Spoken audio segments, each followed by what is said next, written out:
Well, welcome back, my friends, to another rousing rendition of Choir Boys Cutlery Outdoors, a Carnivora shade Dregoth rendition, if you will. Before we dive into this knife, and we're going to dive into it, son, there was a time in this country where 22 veterans a day took their own lives. Now, stats show that number's going down. However, anything above zero is simply unacceptable. Vets, we just want you to know we love you. You have a place here. We're back to blue over here, to the chagrin of many. We support Leo. How do you do that, Scab? Well, we don't break the damn law, and if we do, because we have, we take responsibility for it. Finally, if you are an addict, never quit quitting. Okay, here's the deal. This is the Dregoth. It is going to be produced by Carnivora, or it's going to be produced by Shade, Indonesia, sold through Carnivora. The designer is Jason Dixon. Now, this prototype was made by Tim Ellis, American made. It is 5160 blade stock with Micarta scales. Listen to me. Whatever you think of this knife as you're looking at it, when you hold it, you can throw it out the window. I thought this was going to be a big, heavier chopper. To be honest with you, I love the shape, I love the design, I love all that, but I thought it is every bit as much a knife as it is a chopper. We'll talk about that as we go. Let me just say this. Tim knocked it out of the park. The craftsmanship on this is excellent. When you get it from Shade, it's going to be excellent. SHANY kills it. Don Moore KRAMER is an amazing wild man, but his customer service is par excellence. This is just heaven right here with knifedom. Jason Dixon designed it. Jason's a great dude, a great brother in the blade. Love the guy to death. And my friend, you've knocked it out of the park. Let me give you a few specs. It is 5160 blade stock. Well, hold on. I'm going to stab this a time or two so you can hear it.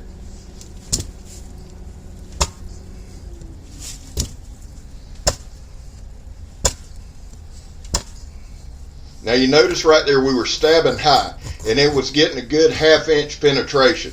Both edges are deadly sharp. It's 1/4-inch blade stock, super thick. However, that blade thins out to a shaving edge. The overall length is 16 3/8 inches. The blade length is 10 1/2.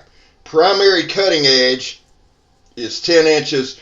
The upper edge, or the secondary edge, is 6 1/4 inches. But I want y'all to see right here on that toe strap how damn sharp both these edges are. Now, for a longer knife, it actually handled well. Jason designed a generous choil on there that's just super comfortable. It's got a Micarta handle. Love Micarta, absolutely love it.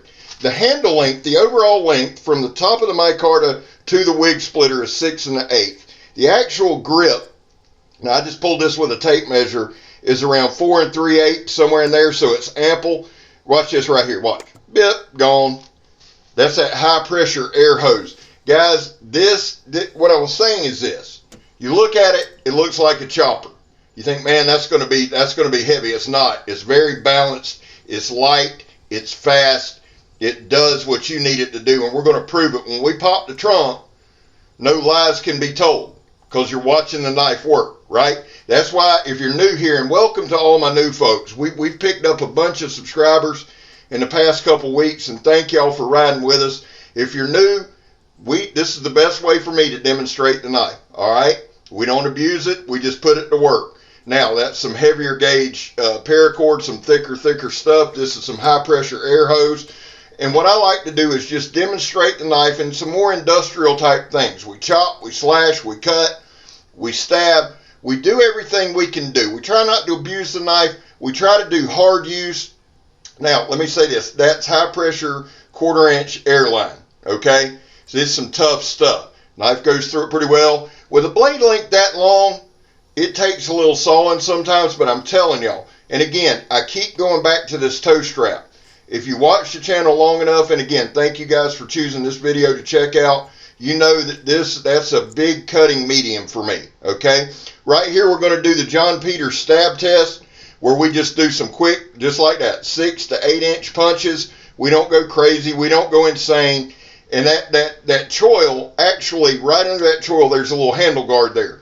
Perfect for no slippage on the hand, no hot spots, nothing. The handle is insanely comfortable. Guys, I think we get up to 4 pieces right here of 1/4 inch sidewall of tire that's steel belted, okay? Here, little scab flipping around. Look at that little hands ball in there, getting it done. I think I missed a couple there. That wide edge, and I wish I'd have got a measurement on that, but here's the good thing. I didn't get out to the swamp today. This knife is going to Eric Outer when it leaves me, but it's not going to Eric Outer before I get it to the swamp. I've got to get it out there and just go wreak havoc. I'll do that this week, buddy, and I'll get it on out to you. But this thing has to be in the swamp. Now, right here, that's what I was saying. Look at them thin. Right here, once I found my groove. Now, it did start biting a little deep. That's how sharp the damn thing is. It really, really is. You see right there, I'll go. It gets some nice little curls here in a minute. But really, truly, honestly, this was like my first time really, and right there you're seeing it. First time really, really, really playing with it a whole lot. So when I do my reviews, guys, a little karate move there, a little karate with the chop. When I do these reviews, guys, I call them more demonstrations because I just pick the knife up, we go to work, all right? So sometimes in the middle of that demonstration, I think, man, I should have carried this a little more. Not really with this knife. I was able to adapt pretty quickly. Now right here, I'm going to show you this whole clip. Sometimes I'll edit it down and show you the thing going through and all that. But I wanted to put this whole part in here because I wanted to show you the stress that we actually put on the edge each time, okay? And it'll give here in a minute. The knife is 1/4 inch and it thins out. And it almost has that smash it look, doesn't it? Almost that spear tip look, which I find incredibly, incredibly comfortable to work with and for all kind of tasks. Now right here, we're going to do a little bit of both. If we're going to do the front side, well, there you go, scab, missed the whole damn stump. Then we're going to do the back side.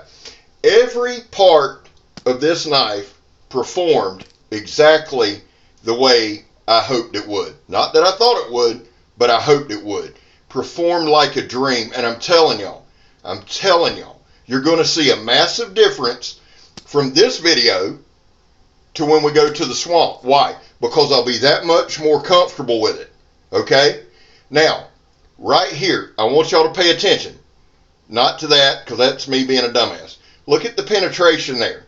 Look at that. Now, for the new folks, go back a couple videos. I cut this. This is 2-inch high pressure air hose. It's about 3/16 or 1/4 inch thick. I cut it in most videos. You can go back to any video and watch me cut it. This knife right here, now that's that little point where the two edges meet. It's got like a tracker design with a smash it design with chopping, fighting, surviving, cooking, camping, everything in mind. My dude, Jason, blew it out on the design. Very nice right here. Now watch. Look at that slice. Look at that, son. Right through it. Shit wasn't playing right there, buddy. Now, we're going to do the Donnie B all day drop test, the Donnie B all day stab, or throw it at the stump test. I made up all kind of Donnie B all day tests. Right here, we're checking the balance, okay? We're checking the edge, okay? We're seeing how it throws. We're also checking the handles, see how they're on. Are they on securely? Is there any jarring? Is there any hot spots? No, none. Very, very, very well designed, very well crafted knife. You see those deep fullers there? I love the positioning. I love that they're right in line with the tip. I love the whole thing except for me missing there. Now, right here, we did a lot of that. Jason actually told me. He's like, man, I designed this knife to bring the inner kid out. Brother, again, you hit it on the head. This was a knife I had fun with. This is a knife we demonstrated, but at the same time, I just played with it, right? I tried to find everything that I could do to demonstrate this knife. Now, that's part of an old beat-up 4x4, and right where the tracker tip meets that looping edge there, between the edge, I don't know what the hell I'm saying. Right there where the two edges meet. I love using that as a focal point to chop. And right here, we're just going to beat on this old 4x4. Again, putting pressure on that edge, chopping straight through it. There was no edge damage. This thing hits hard, guys. Hits very, very, very hard. And you can't have a big knife without chopping a watermelon. Bip, right there. Look at that. Oh, Scabber almost got it. Damn it. El Gato type reflexes there, son. Now, again, I wanted to play with the knife some. Got it twice there. Old Scabber getting a little quicker there as we go. Now, normally, again, I would have edited some out, but here's the thing. I just wanted to show, look at that, look at that. Boom. I wanted to show off. There we go. Now, this is another demonstration that we do. It's a zip tie thing. It's meant to put pressure directly on the edge. Right here, we use the skull crusher. Now, it's going to take me a few times, right? But that skull crusher, that wig splitter, that lanyard hole, whatever you want to call it, is devastating, son. I'm just going to straight up tell you, it may have took me a few times, but there we go, Scab. Call it out, son. Again, a lot of this is learning the knife, learning how it hits, seeing how it goes. And right here, we were cracking it kind of each time, but I didn't hit it in the same spot. Here in a second, there we go. Now I'm starting to think about it a little bit. In a second, we're going to split this thing open. But I wanted to talk to you about this too. My fingers in that choil, right? My bird fingers right under that guard. No hot spots. None. I was able to slam that knife up and down several times. No pinching, no nothing. Now, I also tried to find it. Think about all the mediums we've cut, all the hoses we've cut. We've stabbed a tire. Think about everything we've done with this knife, and now we're going to finish up with cutting some denim, cutting some cardboard, and cutting some paper. This knife hits way, way, way above its weight, and it's got a big ceiling.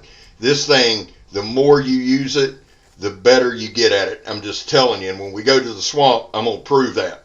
Let me do a couple shout outs before we get out of here, guys. Donnie B. All Day, I mentioned him earlier. He's my brother from another mother. He's marching to 10,000. Huge number. Let's get him there.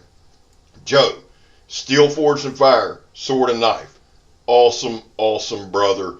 Please go check out his channel. Maybe some of the best cinematography on YouTube. Dude gets it done. Steel Forged and Fire, Sword and Knife. And then my boy Grugsy, marching to 1,000. Legion Tacticool.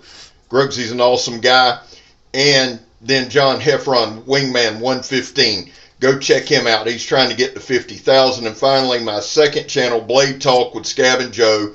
We bring you some of the biggest names in the knife world. We got some major stuff coming. Well, guys, this is a home run. The Dregoth. Jason, you killed it. Tim, you killed it. I'm excited. I'm Scab. You're not. I'm gone, son. Look at this.